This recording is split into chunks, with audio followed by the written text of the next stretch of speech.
Uno de los sitios emblemáticos de la Universidad Nacional Autónoma de México es sin duda el Espacio Escultórico. Inaugurado el 23 de abril de 1979 bajo la supervisión del escultor Federico Silva, en colaboración de Gersúa, Ellen Escobedo, Matías Gueritz, Manuel Felguerés y Sebastián, quienes esperaban que el arte pudiera convivir tranquilamente con la naturaleza, de igual manera que buscaban plasmar las artes plásticas y el movimiento geométrico, basándose en el geometrismo estético. Esta es una obra monumental colectiva. Todos estos colaboradores, constantes en el desarrollo de la cultura y la docencia de la UNAM, fueron influenciados por dos corrientes escultóricas, el minimal art y el land art.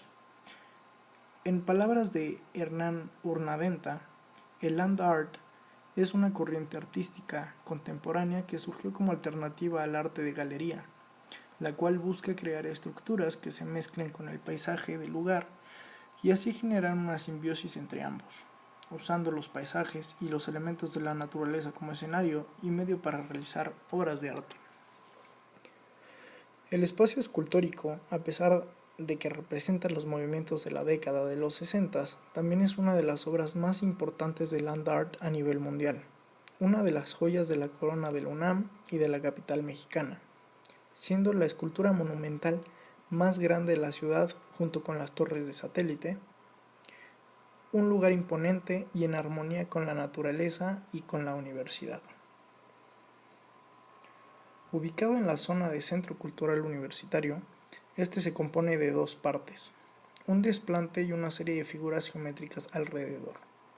Con un diámetro externo de 120 metros y un diámetro interno de 92.78 metros, con una plataforma de 13.61 metros entre el diámetro mayor y el diámetro menor, donde la plataforma está construida a partir de piedra volcánica y sobre ella se levantan 64 prismas triangulares de base rectangular de 9 por 3 y de 4 metros de altura. El complejo resultante es una representación con referencias prehispánicas del cosmos. Esta obra, a cielo abierto tan particular e importante, es conocida en varios países del continente americano, aclamada como una de las obras de arte público más importantes en América Latina. De acuerdo con sus creadores, el espacio escultórico busca hacer del arte un gran acontecimiento para todos y para siempre, superando, al menos en esta experiencia, el voluntarismo individualista autosuficiente y caduco. Manuel Felguerés comentó que el proyecto escultórico debía ser fruto de una concepción de arte como investigación, como extensión de la cultura y como compromiso con la realidad social. El paseo del espacio escultórico está conformado por 6 esculturas situadas en medio de la vegetación.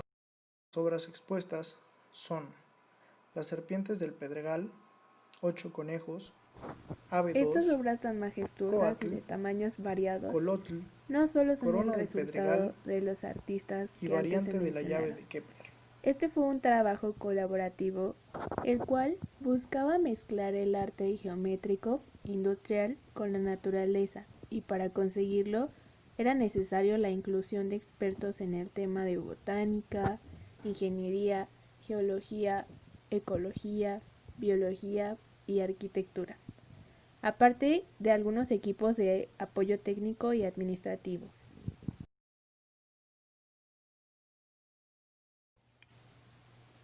Esta mezcla de ciencias y artes fue lo que permitió la perfecta conclusión de tan variadas obras, pues todas jugaron un papel clave desde antes iniciadas.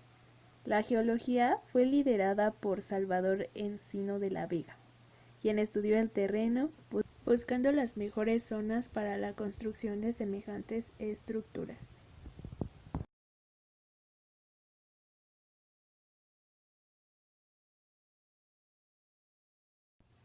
La biología y la botánica fueron dirigidas por Víctor Corona Nava, quien se encargó del desmantelamiento de nidos de cascabel y escorpiones, al igual que de medir y disminuir los daños a las especies que ahí habitaban.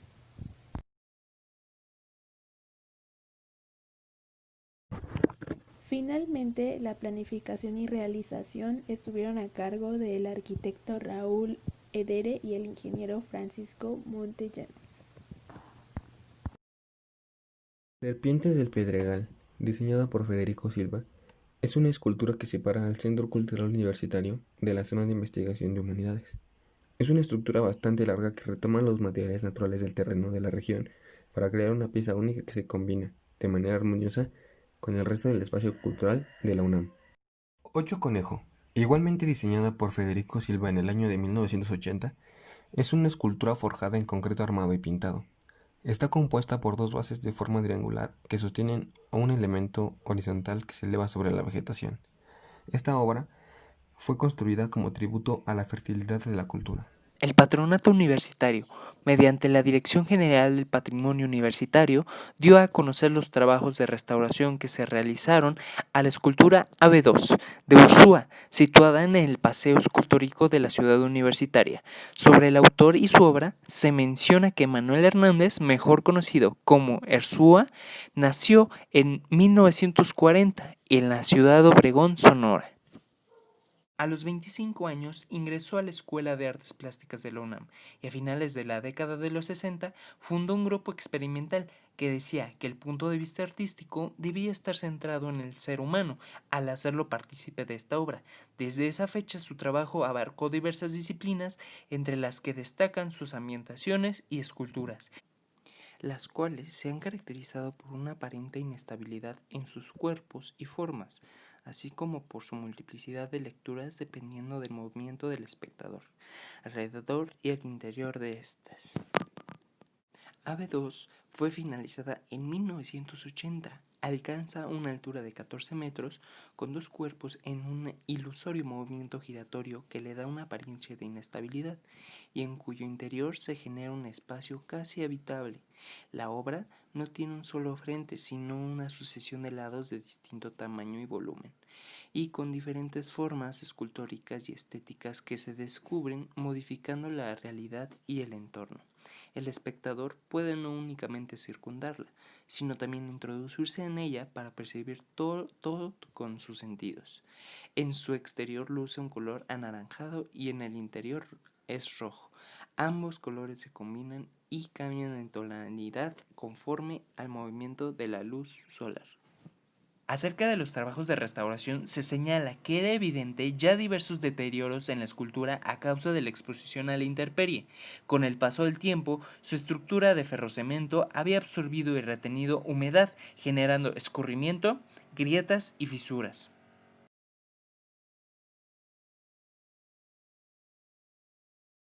Helen Escobedo es la precursora del arte urbano en México, sobre todo de la Ciudad de México. Fue quien entendió la importancia de que el espectador interactúe con la obra para que se identifique y la viva a su modo.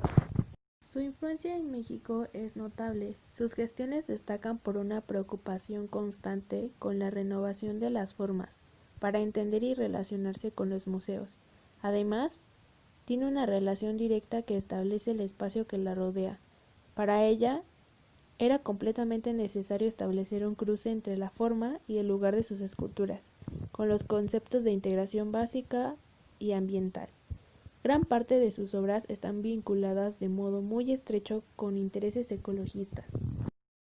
Coatl es una escultura compuesta por una sucesión de 20 marcos cuadrados de metal, de 6 metros de ancho y 6 metros de largo, que forman una sensación de movimiento a través de sus colores, haciendo alusión, como su nombre náhuatl lo dice, a la serpiente emplumada precolombina Quetzalcóatl.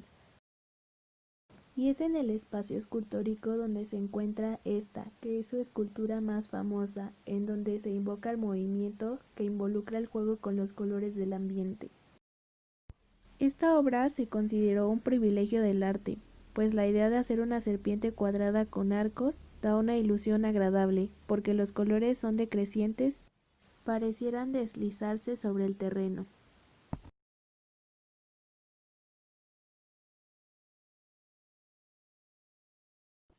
El ambiente total y la integración plástica revelan la forma en la que la escultura ha tratado de influir directamente en el sitio donde se encuentra.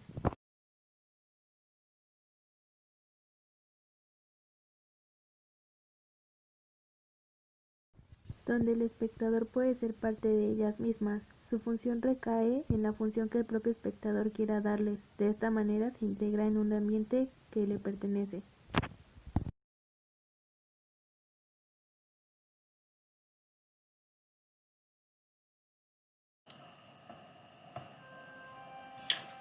Enrique Carvajal, Sebastián, nació el 16 de noviembre de 1947 en Ciudad Camargo, Chihuahua. Su familia la forma su madre, Soledad, su abuela Ramona, sus hermanos Raimundo y Ramón Carvajal. Desde finales de los años 60 empezó a crear una obra escultórica única a la tradición mexicana y latinoamericana. Su vocación constructiva, alimentada por los principios del arte cinético, se expresó inicialmente en la creación de esculturas transformables o desdoblables. Sebastián, el seudónimo, que se apodera de él causa de coincidencias inexplicables en su vida de estudiante. Poetas, maestros y artistas lo llamaban así. Molestia le causaba a Enrique Carvajal, pero no podía existir tanta coincidencia y así adoptó el apodo.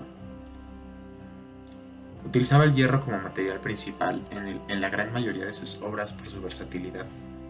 Le da la posibilidad de hacer más virtuosismos a nivel monumental por su fuerza. Sebastián sustenta su obra en los principios del arte cinético. Su vocación constructivista se ve plasmada mediante piezas que se transforman y se desdoblan. Es una escultura apasionada del análisis de la cristografía y la topografía. Japán, hombre que existió en uno de los soles o edades anteriores a la nuestra.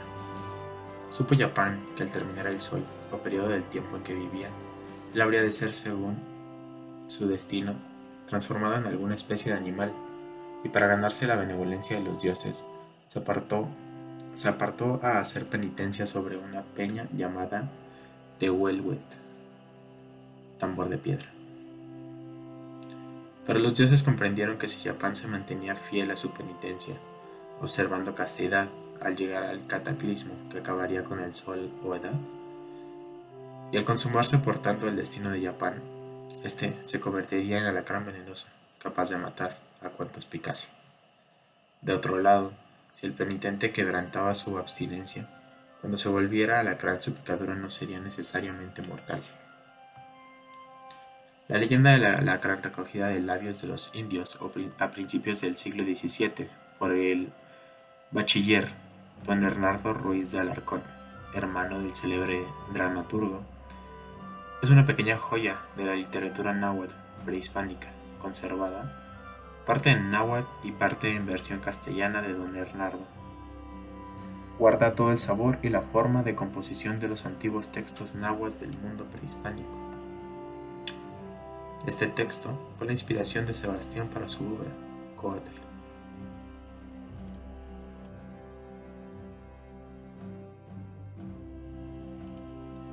Colotl significa alacrán. Justo ahí, en esa hondonada, había muchas víboras y muchos alacranes. Realmente es un alacrán logrado de un octaedro alargado y descorazonado. Es la pura estructura de los octaedros para hacer las tenazas y el cuerpo del alacrán, con la cola hacia abajo.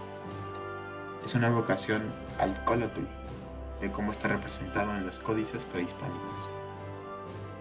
El lugar donde fue colocado colotl está escondido a simple vista, pero uno se acerca a una especie de mirador guiado por las rocas de cemento y descubre esta escultura resguardada entre la vegetación del lugar, como si estuviera agazapada. Una de las razones por la que busqué ese lugar fue una especie de discreción con mis colegas, porque yo tenía Tlaloc arriba, enfrente de la Biblioteca Nacional. Dije, yo no quiero que se vean dos esculturas mías y de todos una. Y una manera de ser discreto fue meterme en esa hondonada, lugar de los alacranes, y hacer una escultura estética más horizontal que vertical. Fragmento rescatado de una entrevista en 2005 al artista.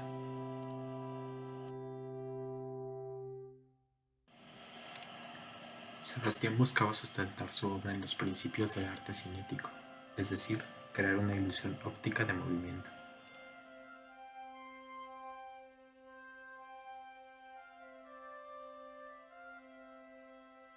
Yo creo que en México es un país de grandes creadores, es un país productor de cultura y especialmente de cultura plástica o artística en general.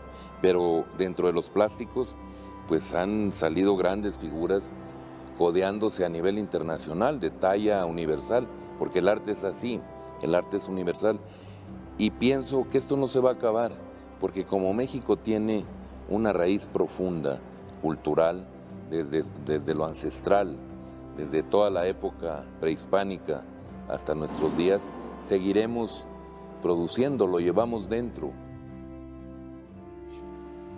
La Facultad de Ingeniería de la UNAM es recinto de otras dos obras de Sebastián, las dos ubicadas en el anexo de Ingeniería del campus de Ciudad Universitaria. Una adentro de la biblioteca que es el pilar de Ingeniería, y la otra, la Leonardita, que está afuera de la biblioteca.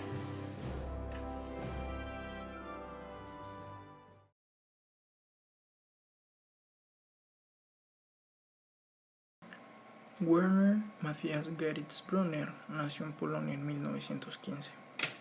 Su juventud la vivió en Berlín, donde estudió filosofía, historia del arte y pintura en la Escuela de Artes y Oficios de Berlín-Charlottenburg. En 1936 abandona Alemania y viaja por Europa y África. En este viaje, Geritz funda la conocida Escuela de Altamira. Con el estallido de la Segunda Guerra Mundial y la invitación del arquitecto Díaz Morales para que Geritz diera una cátedra en una universidad de Guadalajara, se establece en México. Vive unos años en Guadalajara y después pasa a establecerse en la capital mexicana, donde hizo grandes aportaciones a la cultura artística mexicana. Algunas obras conocidas son las Torres de Satélite, construidas en 1958, el Museo Experimental del Eco y La Serpiente, de 1953. La Corona del Pedregal, de 1980, obra de Geritz, es una estructura formada por 5 prismas triangulares de metal que se levantan aproximadamente 20 metros sobre su base. Su color rojo hace que esta obra se convierta en el punto de interés, mientras que de fondo se ve la naturaleza semidesértica y rocosa que integra a la perfección la obra tan rígida, lineal, perfecta con la naturaleza endémica y los ríos de lava petrificadas que existen en la zona.